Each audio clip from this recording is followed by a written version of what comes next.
Hey everybody, welcome back to the channel. Steven here from Northwest Small Batch Brewing.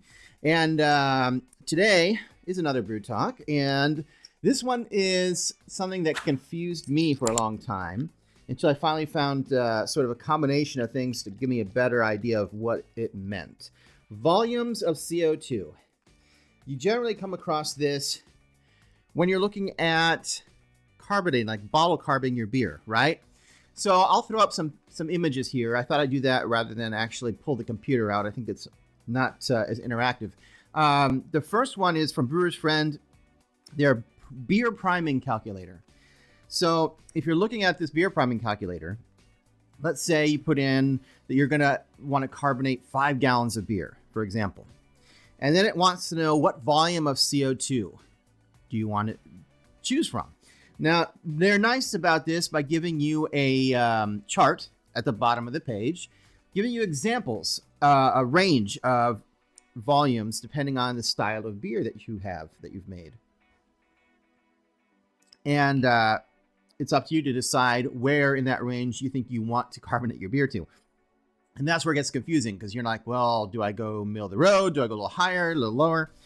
Anyway, so let's say we're looking at an American, ale, and I would say like 2.7 is kind of the average middle of the road, and that's about what I usually carbonate most of my beers at, but I will reduce it a bit if it's like, a specific type of beer like a stout. I'll go a little less, but let's just say 2.7 if you look at that chart for volumes of CO2.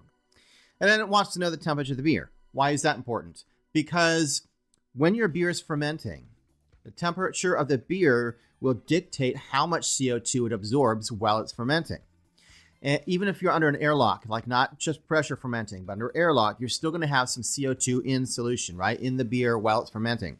So in order to kind of estimate how much is already in the beer so you don't over-carbonate your bottles, you have to put in what temperature the beer is at, and that gives it uses a formula to calculate an estimate on how much CO2 is already in your beer. And then last, after it has all that data, you will get how much of whatever you're using to carbonate with you should use, whether it's table sugar or honey or brown sugar or dry malt extract. There's a whole list, right, on this chart. It'll tell you how much that you need to reach that volume of CO2 for that volume of beer. Great, okay? Still with me here for the question, which is, what is that volume of CO2? How do we mentally understand what that is? I don't mean the definition. I don't need to go into like what that is, like exactly what that is. All I mean is, for me, what does 2.7 volumes of CO2 mean? It's just a number to me right now, right? It doesn't mean anything.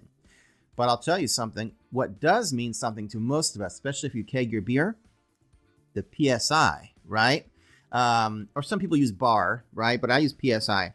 So if we knew how much PSI that was, that 2.7 volumes of CO2, you could then sort of have a correlation and go, oh, okay, now I understand approximately how much CO2 that is.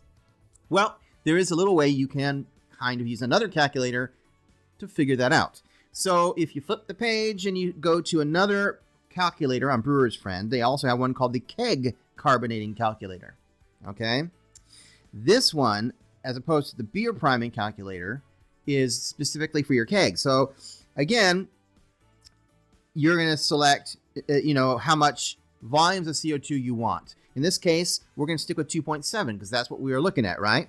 But what does that correlate to PSI? Well, you put 2.7 volumes of CO2. We're going to assume the keg is somewhere down around 35 Fahrenheit in temperature. So it's almost down to freezing. I mean, it could be a little below or above that, but I think that's probably decent.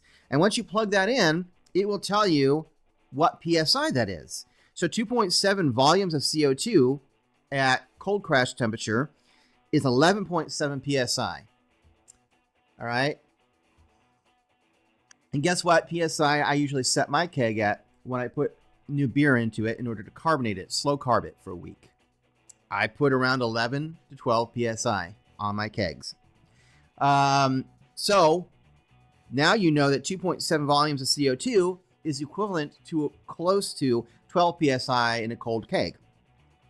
So now you can put, maybe it's not such a, weird, like you've got this volume of CO2 number that you have no idea what it really means.